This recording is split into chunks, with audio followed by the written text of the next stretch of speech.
professora Ana Angélica. Este trabalho que eu estou fazendo com esses vídeos são frutos de pesquisas que eu faço, de artigos publicados, artigos ainda não publicados. Eu estou passando para vocês de maneira simplificada, parte do meu trabalho, resumidamente, para vocês terem esse conhecimento também, visto que o conhecimento, sem ser compartilhado, ele não tem função nenhuma. Então, espero estar ajudando. Mas, espere, antes de assistir esse vídeo, curta o meu canal, curta a página, compartilhe esse vídeo, para mais pessoas terem obtenção desse conhecimento também, certo?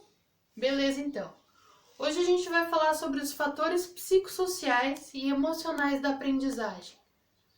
Como assim? A gente aprende se relacionando? Como começou tudo isso? Quem disse isso? Isso não foi a professora Ana que falou, isso foi o Piaget. O Piaget, o Vygotsky, várias teorias nós temos sobre isso. O Bowlby, várias teorias, então, comprovam que nós aprendemos interagindo. Como que acontece a primeira interação?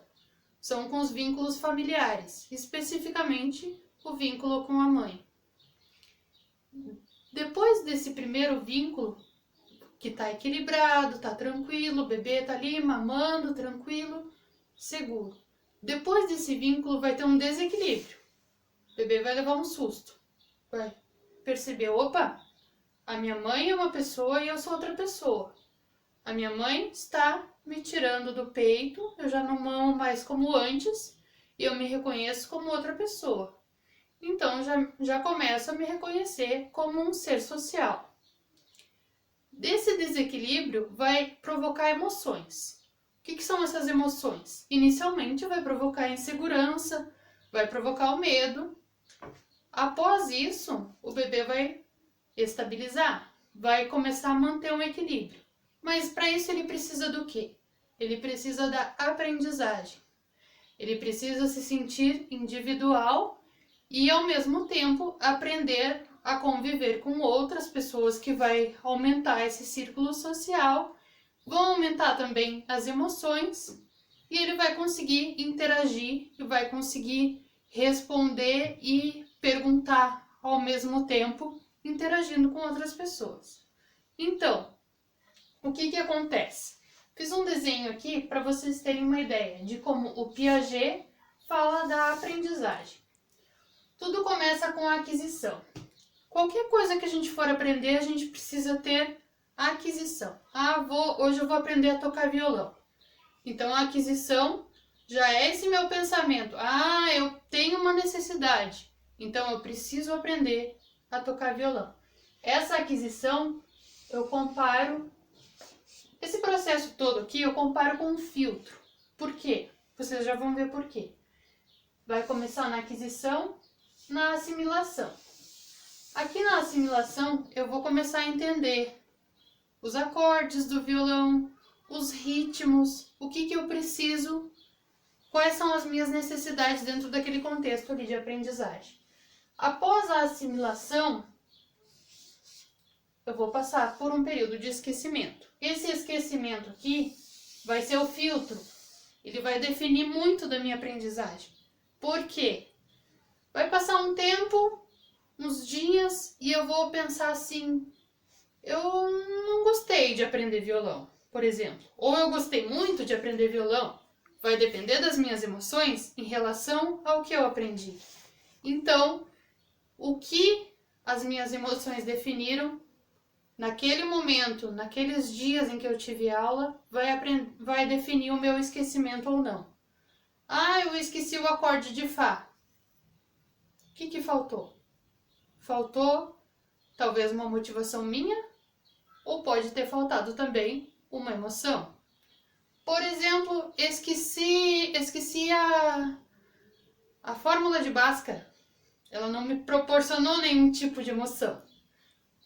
Mas eu lembro muito bem das orações subordinadas adverbiais. Elas me proporcionaram emoção. Elas foram explicadas por uma professora que me cativou, que provocou emoções positivas em mim. Então, essa professora pode ter deixado marcas em mim. Tudo é definido pelas emoções, sejam elas positivas ou negativas.